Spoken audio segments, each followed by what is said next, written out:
I was like, and I kind of remember just like in the back of my head, I'm like, somebody's probably going to like do something with this, or this card could be relevant at some point. Yeah, just absolute blowout. Right, like one of the games Yeah. was just like Flute was mostly a Flute win, but the other game was just like, no, like I just played Cinderella 1, literally removed every single character my opponent played for the first 3 or 4 turns of the game. Tip to all you new players: read your cards before you play them, especially before a tournament. I would say the best card in Amber Steel Songs is. Oof. It's probably a whole new world. Welcome back, everybody. Today we have a bit of a special guest, the winner of the first official Ravensburger Constructed event. Joining me this evening is Mr. Dave Pendergrass. I hope I said your name right. I didn't even ask your name because I'm a terrible interviewer, clearly. But how are you doing today, sir? You got it right. Oh, great. I mean, just still, we're recording this on Thursday. Still kind of riding high from the win on Saturday. Yeah, just really excited. For being the first champion is always, kind of a cool achievement to get. So. Yeah, definitely. It being specifically the first official, right? Like they said it. Yeah. I don't care what anyone said on Discord. I don't give a crap, right? Our TO stood up on a chair and said, this is the first official constructed event. And we were all like, sweet. Yeah. So, yeah. Huge congratulations. No, thank you. I mean, it was a great event. I mean, I think we all had a good time. I think we all love the surprise support. And I think I've said this on Facebook. Like, I think it was just a good event. Like, all of my opponents were really nice. Had a lot of good banter, like, during games. So, while it was kind of, like, serious in nature, like, it was good that my opponents weren't taking, everything too seriously. So, yeah. We'll talk about the structure of the event toward the end, because I do want to ask you some questions that they're topics, right? But let's get right into the nitty gritty of this. Let's discuss your deck list here. So run me through your deck list here and the ins and outs of the things that how you came to playing this in the event. Yeah, so really, like in set 1 meta, I really only had cards for Ruby Amethyst. So look, I pretty much played that deck exclusively in set 1. So going into set 2, I was actually able to find product really kind of readily available to me, and I kind of picked up a box of set 1 as well a couple weeks before set 2 came out, when that big restock dropped. So I kind of just went into the weekend just saying like, hey, like in our group chat, like we have a friend group chat that we kind of talk in, and I was just like, I really don't want to play Ruby Amethyst. I'm like, I think the bounce deck is really good. And we kind of like all acknowledged that like the deck is still really good and really viable. But I just really wanted to play something different. So like we had kind of tinkered with some Amber Steel lists. We had seen kind of like what some people were playing on Pixelborn. Just try to kind of find our way and see what people are playing. And I reached out to a good friend of mine, Corey Gaudreau, who I've teamed with in multiple games, and just like a really good friend who I trust his opinion. He built a lot of my decks and some of the past games that I've played. And he kind of just like, towards the middle of the week had said, hey, like if I was going to the event on Saturday, this is, the 60 that I'm showing up with. So I kind of took a look at the deck. I'm like, I'm just going through it. It's, pretty standard, I think. I'm like, okay, like the new Cinderella, like she's really good. The Queen shift character is really good. There's a lot of good new removal. The new big Cinderella, she's just kind of like big and buff. I was like, all right, like this deck seems like a sweet take on kind of, what a new Amber Steel would look like. And then I get to the last card. And like I have to like literally like I'm sitting there like on my phone, like pinching the picture to try to see like I'm like, what does this card even do? So like, so like I zoom in, I'm like, okay, so if you play this on this turn, like you gain 1 lore, and I'm just like kind of like looking at the deck on a macro level, and I'm just like, okay, like this deck is literally like 20 songs, I think. So I was like, okay, like there's like infinite hits on this thing. I was like, that's kind of nuts because, if you're the deck's playing songs, right? And like you have additional singers with the new Cinderella, and it's just playing like all the good, like new removal, right? Like let the Storm Rage on. I mean, being able to deal 2 damage to one of your opponent's, characters, and then also drawing a card on top of that and then gaining a lore, seemed pretty insane to me. So I was just like, all right, you know what? Like, we're just going to kind of roll with it. And, I built the deck. Shout out to Dave DiLorenzo, who let me borrow my last flute. The most important. The most important. Yeah. Yeah, it turned out to be like the MVP of the weekend, obviously, and I know that's the card everyone's talking about right now. I actually, funny story, had traded Steve Silverman for a flute shortly before the tournament started. So shout out to Steve for trading me the last flute that we needed. Nice. But yeah, I mean the deck, like, it was a good take. It was something fresh, something I'd never played before.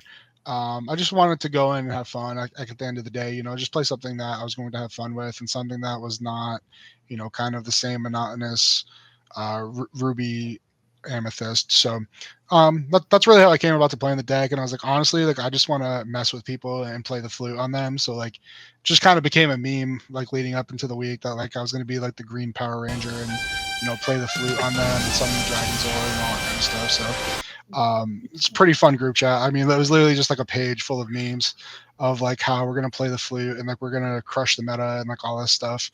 And like, oddly enough, like I was obviously successful doing that, and I think we're just seeing a lot of this deck on Pixelboard now. So like, I'm glad that people are kind of giving it a chance now. And huge shout out to, you can call me Al on Twitter. He's really the one that came out with this deck, and from day one, I've kind of given all props to him because, I straight up net decked him, and, it was obviously really successful. And I kind of just put my blind faith between him and Corey, and, just played the deck that I was suggested to. So let's actually discuss that for a second. So Corey's a good friend.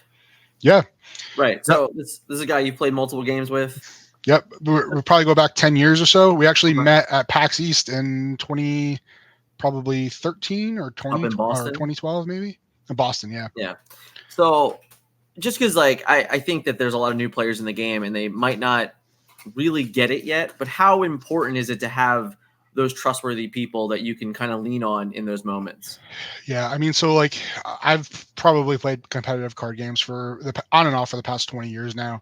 And we started the team aspect back in maybe 2004, 2005, where we just started to kind of assemble some of the top players that were doing well at events to kind of just share ideas and deck lists, and, just kind of share testing results.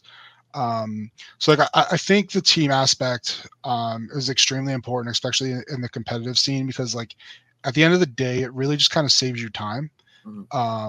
Because like, you can have like one playtest group test like a certain matchup or a certain deck that you're trying, and you can kind of come back all together and congregate and compare notes.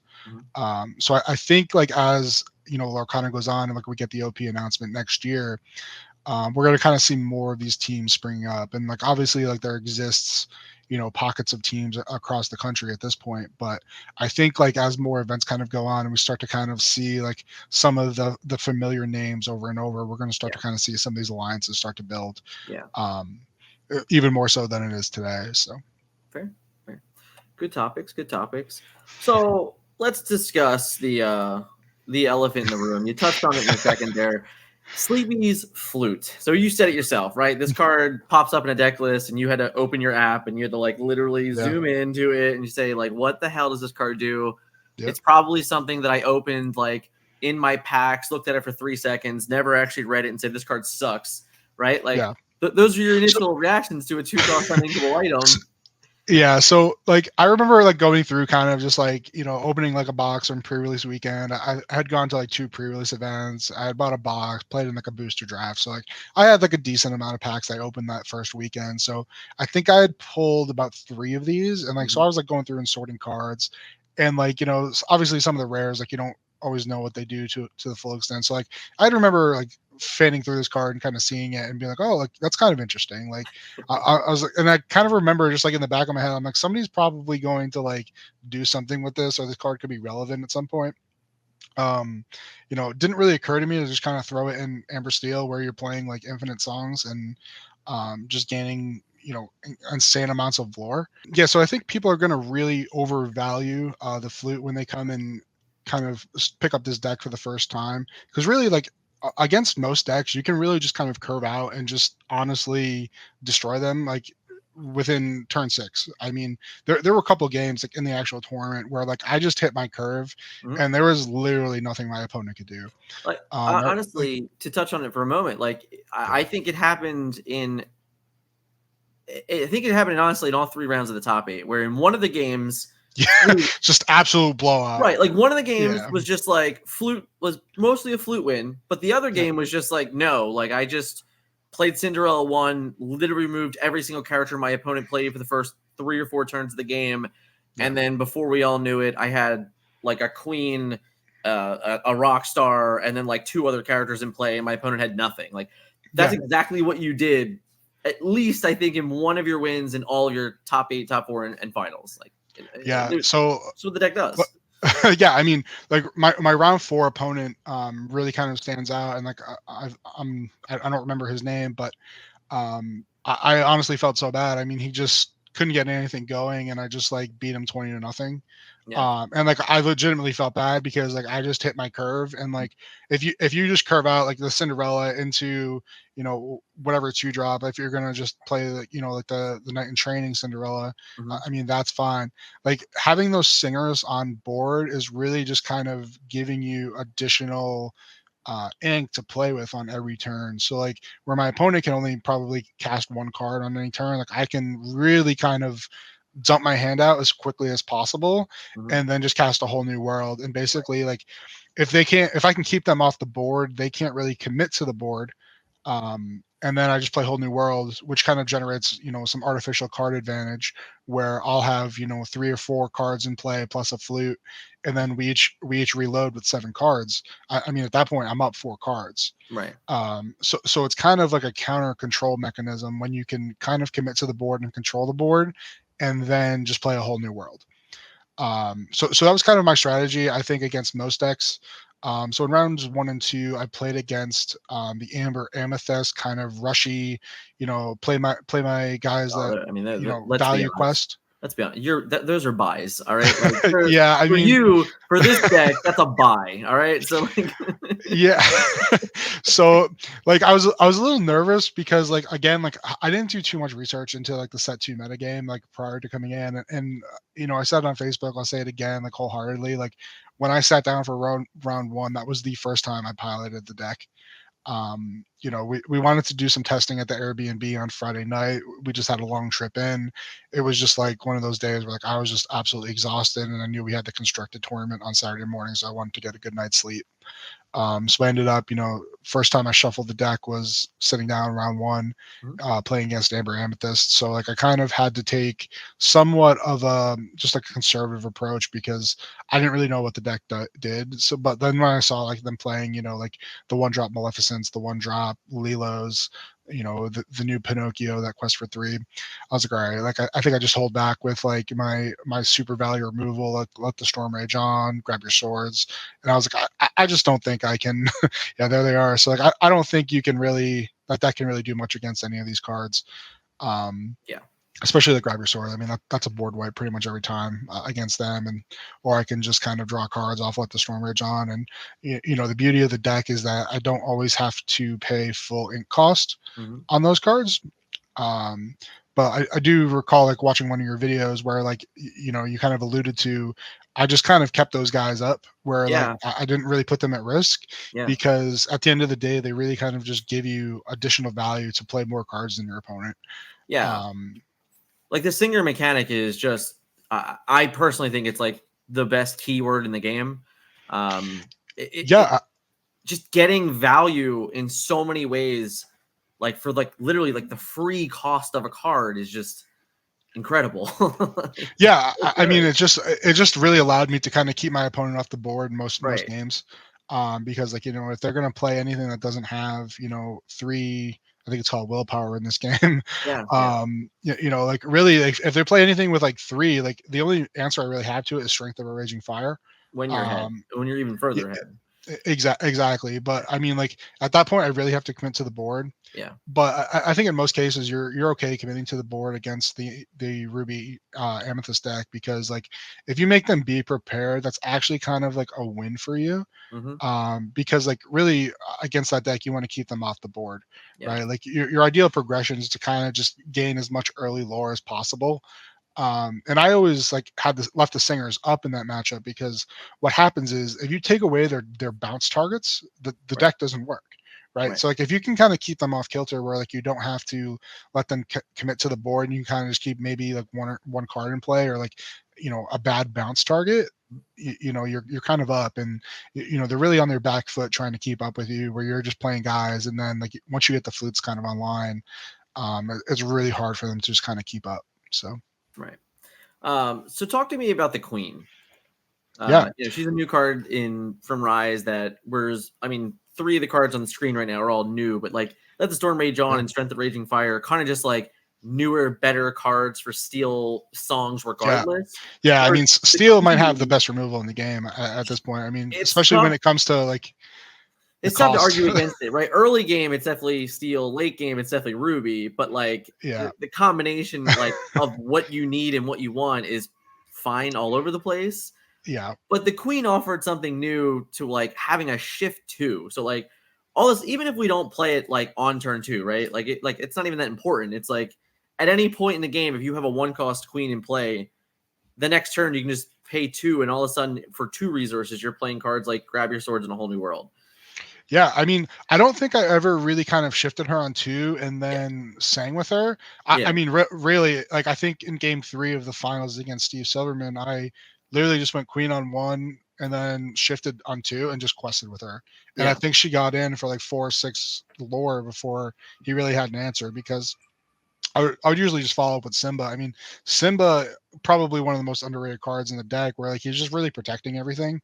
And I think you kind of alluded in one of your other videos, like the only time I was really putting, my singers at risk is if I had Simba out there to kind of bodyguard for me. Like if he has the removal, he has the removal, but they're going to commit 2 cards to trying to kill one. So, favorable trades all day in that scenario. So like I'm completely okay with that. But the new Cinderella is probably one of the most insane cards in the deck, where she's just singing pretty much every card that you can. I mean, this line is pretty crazy.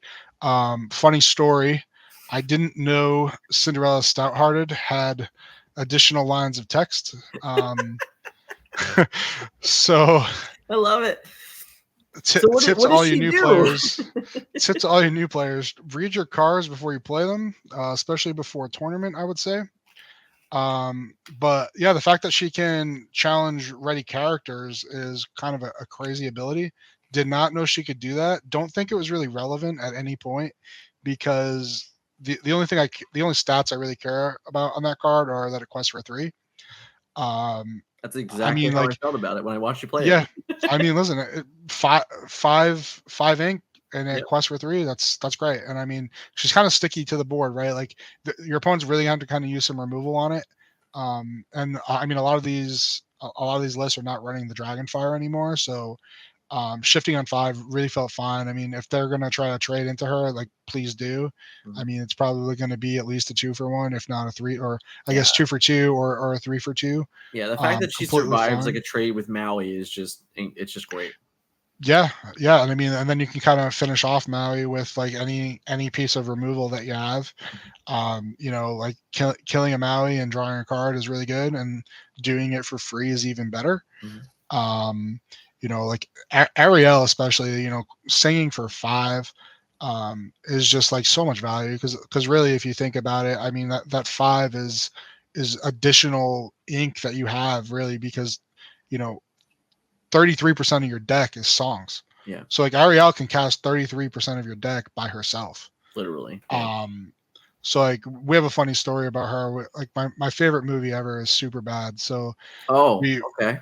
We call and Ariel. Now I know how old you are, and you haven't even told me. I'm 32. So we're right in the wheelhouse. I'm 34. So that was always my favorite movie, and like I still watch it all the time. But like when the singer mechanic came out, but not on FX. No, Can't watch on no, Netflix. you can't watch it on FX. No, I think I own it on like every digital This is streaming a Disney platform Channel. We available. need to go. But there's a really funny part in the movie where like Michael Cera's character gets kind of into like a sticky situation where he's confused for this guy who's Jimmy's brother, the singer. Oh yeah, yeah. So every time we call her Ariel, like the singer, like it's Jimmy's brother. No. Who's that guy? Hi, I'm nobody. No. I know you. He's Jimmy's brother, the guy, the singer. Nice. So I hope that kind of sticks on with everyone. So like if you play an Ariel, that's Jimmy's brother. I like it. We'll have to get a link to the clip of Michael Cera singing. You've already forced me twice to edit in things in this video that I normally don't do, but I feel obligated to. So it'll probably be there. It'll be there. Yeah, perfect. Please. I mean, so like, yeah, playing Jimmy's brother is great. I mean, having Jimmy's little brother there too is perfect in the Cinderella. Mm-hmm. We value those cards very highly. Nice. So like, yeah, I mean, in certain cases, especially, comes into mind in the finals, like making Steve kind of commit to the board or commit to the be prepared was really kind of my plan. So I really kind of just like tried as much as I could to keep him kind of off kilter, saying when necessary, shifting when necessary. Really the game plan is kind of just comboing out and getting as much early lore as you can. And then really kind of just setting up the flutes and playing the flutes in the final turns. Being able to get 2 or 3 lore without having to commit to the board is really strong. All right, so let's talk about the elephant in the room. Yes. So a whole new world from literally the moment that it was spoiled in Chapter 1. People are calling for the head of this card. They think that it's going to be the first card banned in Lorcana. Sorry about that. You just won, you just won the first official event of Disney Lorcana through Ravensburger Constructed. And you had a whole new world in your deck. And it's safe to say that card played a huge role in your victory, honestly, throughout the whole day, I'm sure, but definitely even in the finals. Yeah. What are your thoughts on a whole new world? And do you think that there's any world in which if there were a card being banned already, could it be it? I would say probably like if there's one card that people want to see go, it's probably that card. We were kind of joking it before we had the cameras rolling, but like it's really the best removal kind of in the deck, which is kind of weird to say. But like I found myself casting it a lot when my opponent either like bounced a goat to their hand or kind of took like a valuable card back to their hand, whether it be like a Lady Tremaine. The Ruby Amethyst deck, and like I don't think we touched upon it, but after those first 2 round buys of like the Amethyst Amber list, that I just don't think can beat the steel decks at all. I did exclusively play against Ruby Amethyst, so like I don't really have any kind of experience with this deck against other matchups. But I mean against the Ruby Amethyst specifically, it's really the best piece of removal you can play because in a control deck you're always kind of thinking about your next turn and like what cards like you need to kind of combo out and achieve what you want to do. And kind of keeping them just like off balance, like just constantly playing a whole new world. Like, if you're watching the finals, you just kind of see me dump my whole hand out. Play cards for free with like Ariel and Cinderella, and then like just completely reload. So like I end up having a big board, and they have maybe like 1 or 2 cards, and then they have a fresh hand. But like really, any kind of time that a valuable card went to hand, I'm just casting whole new world. And like really round 1 or game 1 against Steve, the first match I dropped in the finals was kind of just I just kind of didn't hit it. I really over kind of committed to killing an Arthur, which I think it was the correct play to kind of take this high profile card off the board, knowing things can kind of get out of hand if he is able to start kind of questing without really having to commit too much to the board, or just kind of getting double value on like his goats and that kind of stuff. So I kind of use like 2 removal spells to take it out. Just kind of banking on after seeing 14 cards through my mulligan that I would just kind of draw into one of the whole new worlds. And unfortunately, I didn't really see them, or I kind of saw it late in the game. So like it was tough to kind of keep up because I kind of, was still on the strategy of dumping my hand out as fast as possible, but not being able to draw cards. So I kind of just like lost a card advantage in game one of the finals. Yeah. Um, So the card is obviously insane. You have Ariel that can sing it. You have the Queen. You have Cinderella. You have. Am I forgetting one? There's probably another one that I'm kind of remembering already. yeah, I mean, Stitch. So Stitch can also sing it. yeah, I mean, to be honest, like I don't think I ever sang anything with the shift guys at all. Okay. With those kind of being like your high value questers in the deck, if I was exerting those cards, like they were gaining me lore. Sure. Let Ariel do all the heavy lifting at 5. I mean, she's casting anything in the deck.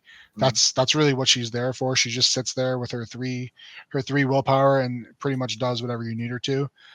So she was really kind of just like the her, along with like an early queen, is really hard to stop right now from what I can see. Yeah. Even at only 3 willpower, she kind of just gets in there and quests early. So like there were a couple games where like I just said, I'm going for it, and just played queen on 2 and just got as much lore as I possibly could with her, and it felt completely fine. Obviously Rockstar is still good. People have forgotten about that card, but he shifts on 4, he quests for 3, and he draws you cards. I don't really think there's anything else that you could possibly ask from him. So Yeah. he does pretty much about all you need. So yeah, I have to hard not to agree there. So yep. Let's play a little bit of a game here. Yeah, sure. We kind of just gave everyone a straight up TLDR about the deck list itself, but yeah. I'm going to say a sentence and then you're going to repeat the sentence, but give the answer. Sure. Cool. So the best card in Amber Steel Songs is. Oof. It's probably a whole new world. Just being able to kind of reload your hand and just get more ammo to kind of go at your opponent, I think really just kind of is too much for most decks to handle at this point. Again, like if you don't curve out, you can really kind of just reset your entire hand and get a new look. And chances are, like if you're digging for cards, like you're going to find the answers you want. And like I've heard some chatter of like how I drew godlike or whatever in the finals, but I mean, like the deck cycles so much that like eventually like you're bound to hit the card you need, just because you're digging so much. So I would say that's probably the best card in the deck. I mean, there's a lot of good ones, like Flute, obviously, like against Ruby Amethyst is a great card, but really I think A Whole New World kind of really lets everything work together cohesively. Fair enough. The one card I hope my opponent doesn't have is. That one's tough. I mean, I played, like 5 of the same deck. So like, and I mean, every opponent I played had Amethyst in their deck, right? So I saw a lot of Amethyst cards. I would say probably the most annoying card that like I always tried to target early to not let them kind of go off with it was the Merlin goat. Just because like I want to be the one that's able to gain lore without interacting with you. I don't want to let you do it back to me. So I would have to kind of use either 2 pieces of removal, which I think I only had to do 1 time, which was nice. But most of the time I kind of held Strength of a Raging Fire for that card, just to kind of blow it out, because like pretty much every card that the Ruby Amethyst deck is playing is bouncing something back to their hand. So like things can get out of hand really quickly. So I just kind of used a lot of high priority removal on the goat. So after the event was over and had won, the one card I wish I cut would have been. This is easy. 0 to hero. I mean, the worst card in the deck. Like the original list I think was rank 4. I was just like, absolutely not. I don't know. Like I should have cut that card completely. Just being like a non-ink and then like not doing much. I kind of feel like it's a win more card in most cases. And again, like against like the Ruby Amethyst deck, like after they be prepared, like you don't really have to commit to the board as much. I mean, if I'm given the opportunity to kind of shift into a Cinderella and quest for 3, like I'm going to do it all day. But yeah, having to recommit to the board like in the late game it's just really not worth it. Since the tournament ended, I've kind of already cut those cards. Kind of testing out the 2 Benja right now for the mirror, since I imagine most people are playing the flute. So like being able to play your own flutes and your opponent not having flutes is probably what a lot of these mirrors are going to come down to, I would imagine. So I think the ability to remove your opponent's flute is probably pretty good moving forward.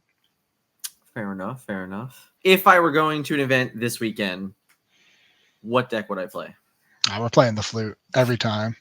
I just think it just has a solid matchup across the board. I mean, you probably run some more mirror matches now, which is probably the deck's toughest matchup. But I think across the board, like it's pretty. It has like at least a decent matchup against most things. I don't think it really gets blown out by any certain deck. And if it does, like maybe we just haven't found it in the meta game yet. From what I was told from the deck originator Al, he said like the red blue popsicle deck is kind of its worst matchup. But I've been hearing stories all week about how people are kind of just like wiping the floor with that deck. And again, it doesn't have a favorable matchup against the Ruby Amethyst, which is literally just everywhere, obviously. So like I don't know how many of those can survive kind of with all the Ruby Amethyst floating around. So yeah, I would probably still play the Amber Steel, cut the 2-0 to heroes and play the Benjas or play 4 Be Our Guest, whatever you want. I mean, even Be Our Guest, like it was fine. Like, do I wish it was something else potentially? But like, do I want to mess with kind of the curve of the deck and I mean, it's count? Like, like how valuable is a turn 3 aerial? I mean, that's the best right. card, So right? like, even if it's okay if your turn 2 is Be Our Guest to find aerial, because like it's fine. Your deck is so good at recovering that even if your opponent has some early game aggression, by turn 4 you can literally just grab your swords and whatever else is necessary to like catch up anyway. And I think that's really kind of what the Ruby Amethyst deck kind of lacks right now, is just like that burst ability where like the Amber Steel, like if I nut draw you, I nut draw you. Like it's pretty much over. I mean, again, like my round 4 opponent 20-0. I think I won a game 20-0 in like the top 4 as well, where like there was just literally nothing my opponent could do. Like I hit my cards, I kept him off the board, and I just like quested until he was, done at turn 6, turn 7. I mean, be prepared wasn't even a factor. It's just like you've lost the game by turn 7. So it just kind of has like really good burst, I guess, is the best way to put it, where like you can just kind of have these big turns where like, if you have like a couple guys on board, you're going to quest for 4 whatever, and then like 3 flutes, 2 flutes, whatever. It's just extra lore that you're just kind of getting there and putting your opponent on a clock, whether or not they can interact with it. So fair enough. So past the tournament, the one conversation that keeps happening is, how did you feel about the best of 1 format? I thought it was fine. I mean, would it be my preferred method like moving forward? Probably not. But the best of 1 was fine, like in terms of time. Like people are gonna say, "Oh, I lost the die roll, so I lost the game." I mean, there were games where like, for instance, I won the die roll against Steve for the finals, and I dropped game 1 on the play, and I came back and won. I mean, and then I won game 3 like on the draw, like in an aggressive deck. So like it can be done. You just have to kind of know like what your mulligans are, like what's your better line if you're on the draw versus if you're on the play. And obviously casting a whole new world a bunch of times helps. So would highly recommend doing that if you can. So it's okay playing the best card in the deck as often as you can. That seems fair. Yeah, absolutely. Yep. So for anyone wondering, Dave, what's your past like in card games? Yeah, so I've actually played a couple games from Steve and Ryan, to be honest with you. So the first game I really played heavily into the competitive scene was Duel Masters, which was back in 2004, 2005. Yeah. Was able to go to the Continental Championships there, like as like the 14 under bracket or whatever, which was pretty cool. And I got to meet a lot of cool people in the scene back then. And then 2013, 2014, 2012 rather, they rebooted Duel Masters into Kaijudo, and that's really kind of where I kind of made my name for myself in the competitive scene.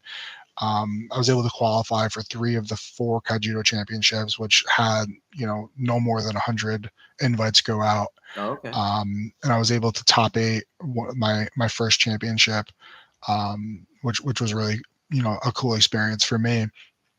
And then recently, after Kajito died in like 2014, I went to Force of Will for a little while. Had some mild success. I was able to almost top a GP. I think I bubbled at X11 on like some heartbreaking tiebreakers. Playing a really sweet deck, actually, similar to something I was playing in Lorcana. So, and then after that, I played Argent Saga, which only lasted, I think, for like 6 or 8 months. Yeah, it didn't last very long. But I was able to get my invite to nationals for there. I think I played in 5 regionals and I top 8 like 4 of them. So, just having some like local success across the board. And I've kind of been out of card games since then. Yeah. I didn't really intend to play Disney Lorcana. My friend Corey, who I mentioned kind of at the beginning of the video, who told me to play this deck, was really the one who's like, "Oh, dude, I'm playing this game. Like, just play. It's pretty fun." So like I was like, all right, like, you know what, if you're in, like, I'll come into the game and we'll see what it's all about. Like, we know Our friends are so great, right? They just yeah, just wanting to like, spend yeah, more like, money. yeah, it's like, oh, come spend money with me, and I'm like, all right, yeah, let's do it, Yeah, exactly. That's So all they want. it didn't take much convincing. Yeah. And it was funny. It was like a funny interaction on Twitter, and somebody was like, just sell blood plasma to fund your card games. I'm like, Sure. oh yeah, like, Yeah. absolutely I will, like. So luckily I haven't had to sell any plasma yet. That's good. It's good to hear. And after kind of winning the event, I'll definitely be able to kind of keep investing in the game. So I already have like my set 3, cash aside and ready to go for that in March, which I think we're all super excited for, with like the new locations coming. I think it'll add another aspect to the game to kind of add to the experience. So looking forward to that as well. I agree. It was a very unexpected release information out of nowhere. Yeah, Just straight out like, left field, so. like we haven't seen like any of like the recap from PAX, or like, I know they took like a bunch of video, they took a bunch of pictures. Yeah, Like they took I don't even know anyone knows. We didn't even talk about this. They took so much content. Like, yeah, there was a guy hopefully walking we get around to with see a that soon. camera. There Yeah. was they have all the deck nothing. I had to hard I had to work to get everyone's deck lists. Yeah, I mean, like, I would love to see all the content. I mean, like, they're around like all weekend, so Yeah, I agree. hopefully that's coming out sometime soon. Like, I think everyone would love to see it and Yeah. get to be included in the action. So Well, sir, thank you very much for joining me this evening. It was a pleasurable conversation. I hope personally it was informational for everyone else as much as it was for me. Hearing the story of your event, how you succeeded with the deck, maybe giving people a little bit more of an understanding of like how they're supposed to play against the Ruby Amethyst matchup. Because a lot of people were convinced that this deck shouldn't have succeeded in that particular matchup, but I mean, I watched it win a top 8 playing like the same deck 3 times, so I yeah. saw it firsthand. I mean, like, it's heavily favored in that matchup. I mean, it's probably 70-30. I mean, obviously in Swiss, I didn't drop a game, being best of 1. Yeah. I went 4-0 and then double drew into the top, and people are going to have their opinion on that, whether you're for or against it. I mean, at the end of the day, it's in the rules, so it's in the rules, and you would be stupid not to use the rules.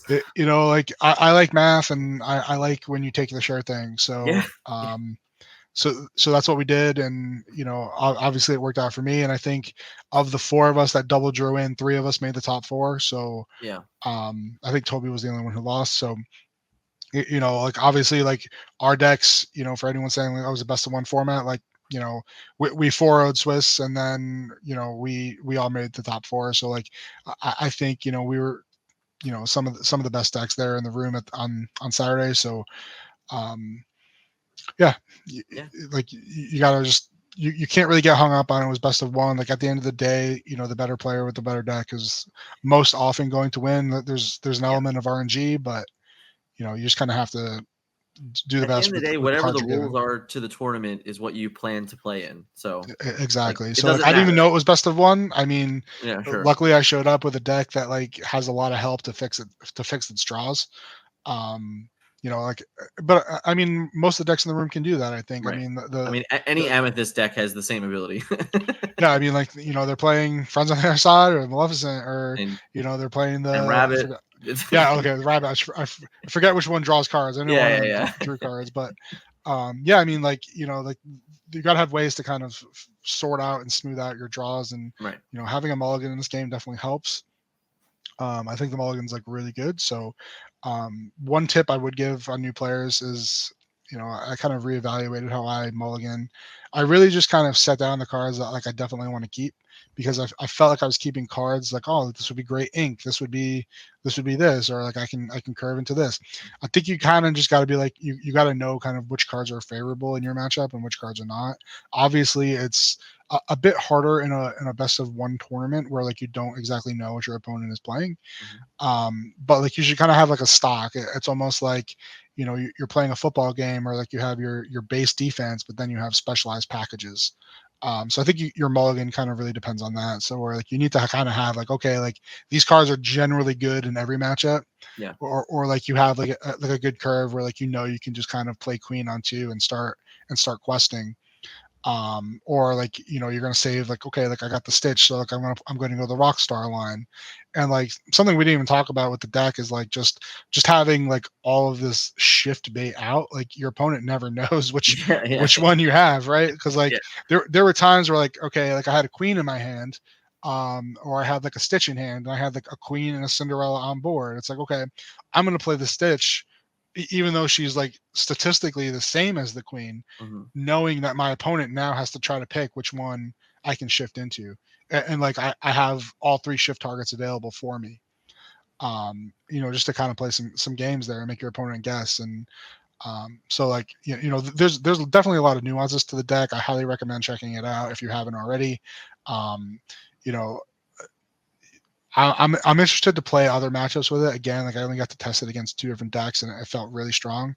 But definitely a fun deck. I mean, if drawing cards is always fun in any game. And being able to kind of just aggro your opponent out where there's literally nothing they can do is really fun too. So if you get the opportunity, I would say test it out and give it a go. So I think you'll have a good time. I think you did a hell of a job selling people on it. In my yeah, it's opinion. a great list. I mean, again, all props to Al on Twitter. He really did a great job with the deck, and I have no regrets playing it. There you go. Well, thank you so much for joining me this evening, sir. And if you guys enjoyed the content, make sure you check him out. If you want to, do you have a specific place people can find you? Are you a Twitter guy? You can. I'm on Twitter. It's at Dave Pendergrass. There you go. It'll be in the link. I'll put it in the description. Yep. Don't worry. Yep. So feel free to add me on Facebook or send me a message if you have questions about the deck, anything. I try to get on Saturday. My phone was blowing up, so some people did reach out. Did not get a chance to respond to everyone, so I apologize. Yeah. But if you need some help or you have questions or whatever, feel free to reach out. I'll do my best to help you out. There you go. Well, thank everyone for watching today. If you enjoyed the content, smash the like button. And of course, make sure we follow Dave. Send him a message. I just bug him, clearly. He said bug him. It's fine. No, but all honesty, thanks for everyone hanging out. Thank you, Dave, so much. And we'll catch you guys. Thank you for having me. All right. Thanks.